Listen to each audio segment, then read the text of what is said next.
Lakers calendar. It's a back-to-back. What a shocker.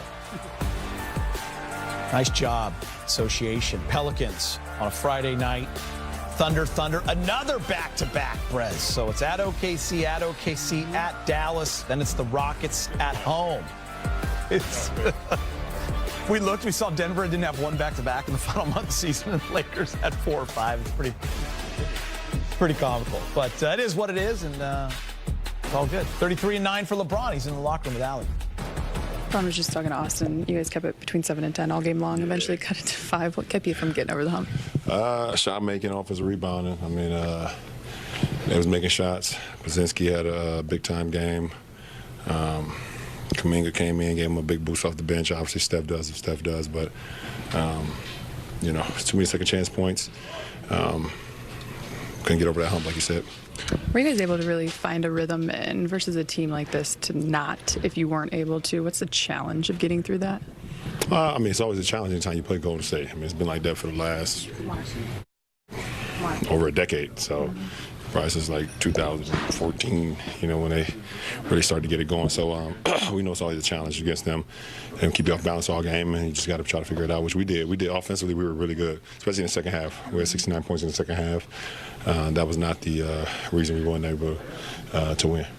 There was that stretch at the end of the first, going into midway through the second, where I think you guys missed 13 or 14 shots. What were you seeing during that stretch from you guys offensively, and what did you guys correct in the second half? No, we just missed. I mean, sometimes it's a make or miss league. I mean, we was getting some really good looks. You know, we just weren't able to make at that point in time, and they were able to make, and that's how they was able to build up that 13-point lead at half. As you continue to work your way back after the absence from the groin, do you feel like the second half tonight was one of the kind of a segment of the game you can point to, like I feel like I did pre-Boston? That was the best I felt before the injury, for sure. I just tried to press, get downhill. My rhythm as far as my jump shot felt pretty good today. Obviously, I've been shooting it from the free throw line extremely well as of late, but it's probably the best physically I felt, so hopefully I can build off of that. Do you have a plan yet for tomorrow at this point? I would like to get a good night's rest first, hopefully. We'll figure that out tomorrow. The way all these teams are so bunched in this playoff race, how difficult is each loss to take at this stage? Well, you're going to win. I mean, at the end of the day, you want to win every game. If you don't, I mean, listen, we put ourselves in a position where we can, you know, move up at times, or, you know, stay where we at, or, you know, if we don't take care of business, it's going to go down. I mean, it's bunched up like you just said. So, you know, every game matters. I mean, it should be that way. I mean, listen, it's 6 games left, 7 games left, or whatever it is. So, you know, that's good going down the stretch. Knowing, assuming that you've watched what the Warriors have looked like with Jimmy Butler since the trade, but having seen it now for the first time played against it, what did you sort of make of what they put together over there, knowing that that's a team you could see in 2 weeks pretty easily? I mean, I've been a part of them making big acquisitions to change their dynamic of their team before. And yeah, had to go against them when they added Kevin Durant. So, I mean, Jimmy Butler is great, and, you know, he adds a toughness to him. He adds a championship DNA type of guy. But it's always the same. They always figure it out. They always add somebody that makes them dynamic. What's the balance for you, Luka, and Austin, as good as you guys are in terms of freelance and getting kind of what you want to get through attack, one-on-one attacks, versus like getting into more organized stuff? Like, where's that, I guess, on the process for you guys in terms of knowing what each other's going to do and when you're going to do it? Well, I think the beauty of our game is not always knowing what we're going to do, you know, in the sense of that's what makes us dynamic, us as individuals, being able to keep guys off balance, even keep your own teammates off balance sometimes, and it's always just stay ready. You know, AR is great offensively. Obviously, the Don is great offensively.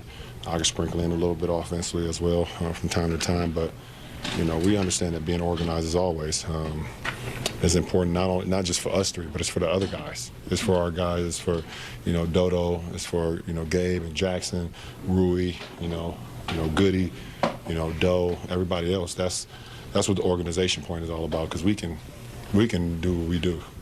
we can freelance as much as we want, and still it looks great at times. So, but the organization has to be for the rest of the guys, and we understand that. We know that we got to put guys in a position to be successful. You mentioned the Warriors being tough since 2014. Draymond has been very outspoken about how much of a chance he believes that they have this year.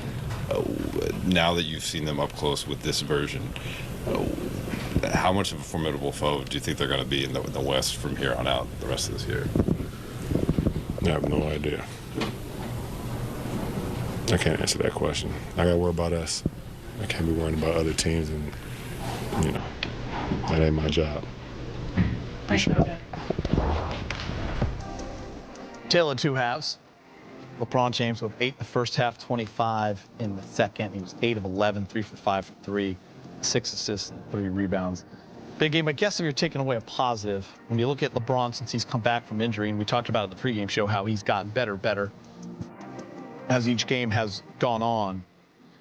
Do you find some, I don't know, happiness, comfort, whatever, in seeing just the activity that he showed in that second in terms of like block shots, dunks, getting up and down the court? He's getting back to LeBron, what we're accustomed to seeing, that athletic LeBron. I mean, I thought in the last game, in one of the games, he came over from weak side and blocked the shot. That was also a good sign. But yeah, I mean, look, we're going to need him. We're going to need his leadership. We're going to need his decision making. We're going to need his patience and knowing when to, give the team what it needs. So it was good to see that in the second half, that he's able to come back from a slow start. And even he says, look, he feels good, feels better than he's felt since he's come back. That's a good sign with, this many games left and moving into the playoffs. It's funny, I was there a couple weeks ago, his first game back after that 2-week hiatus, and he admitted, he's like, wow, you can simulate all you want. And we had that amazing video of him a couple days earlier doing the dunk and the full court run all by himself a couple hours before a game where he didn't play. But he said, once you play an NBA game, man, you get gassed if you sit out 2 weeks, especially at his age. So I thought he was a little short on his shots his first few games back. Not tonight. He looked great. Unbelievable. All right, guys. Luka Doncic held to under 20 points for the first time since the win against Dallas back on February 25th. We'll hear from Luka next.